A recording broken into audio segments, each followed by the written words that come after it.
A quick update and strange discovery. This is one of the wrecked needles. This is the one that was on the top of the tone arm. Definitely going to be a problem finding a replacement for that. But one of the needles does still work, and I was doing some more testing on the preamplifier today. I decided to try, I know this thing has a couple alternative inputs on it. It's got a crystal phono preamp, or input, and a radio input. So I just ran an RCA cable with 100 adapters on it to my phone, just to see if the amplifier itself was working. It turns out that it is. When I plug my phone in and play music off of it when it's set to the right input, it sure does preamplify.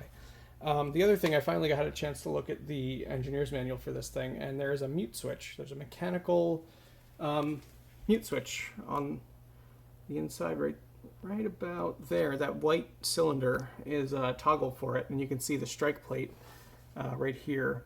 So when you reject an album, or when the album is over, this pulls back, and when the switch is closed, no audio output comes out of the unit. It's muted, which makes sense. You don't want to hear the delicious sounds of this thing doing its mechanical stuff through your PA system or what have you. So right now I only have one of the styluses on the tone arm, and since I'm working in a garage, there's flies, and I got frustrated with them, and I started just spraying them, which probably isn't great around all this stuff, but it seems to take care of them pretty well.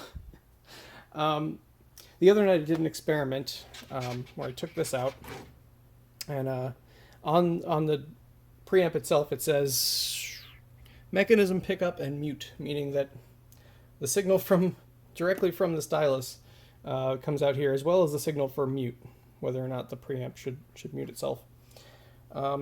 So I fiddled around with the mute switch. That seems to be working properly. I can hear sort of a click in the speakers. I can also, don't try this at home, but I took the RCA connector, this goes to my other amplifier, and just connected it directly to the correct pins on here. So that's right from the stylus down that little wire down the back, right into the amplifier, and I could indeed hear music. So it's still alive, and it does seem to work mostly properly. But what I'd like to do now, having prefaced this whole long spiel with that, is try to demonstrate what I've just discovered. So let me hook everything back up, and I'll show you whatever just happened. So the tone arm's going to try to play in vain because there's no record there. I'm going to flip the reject switch, which actually you can watch this. Yeah, you can see that pulling back, drops the record, and unmute. It's still not quite aligning properly. I got to figure out why that is, so I need to gently place it down in the right area. Whew. Okay, so we are in a place right now where it should be playing sound.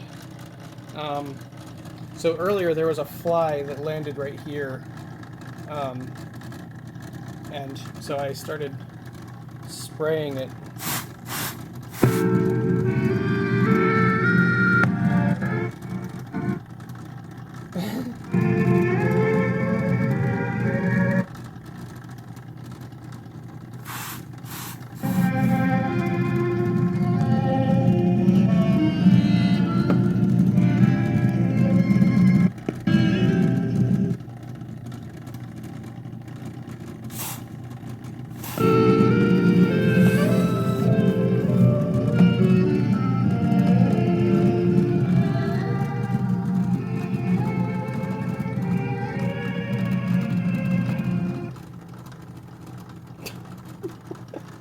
So there you go.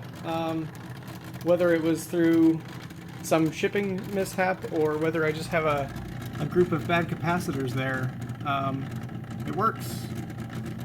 So I guess my next step will be to take this this board out and maybe reflow some of the joints, or I might as well just recap it if I'm going that far with it. But I'd like to figure out exactly which part of it is failing. I guess I probably shouldn't just poke around in here. I believe there's line voltage running through a lot of this. But yeah, there you go. It seems to be like this capacitor. Yeah.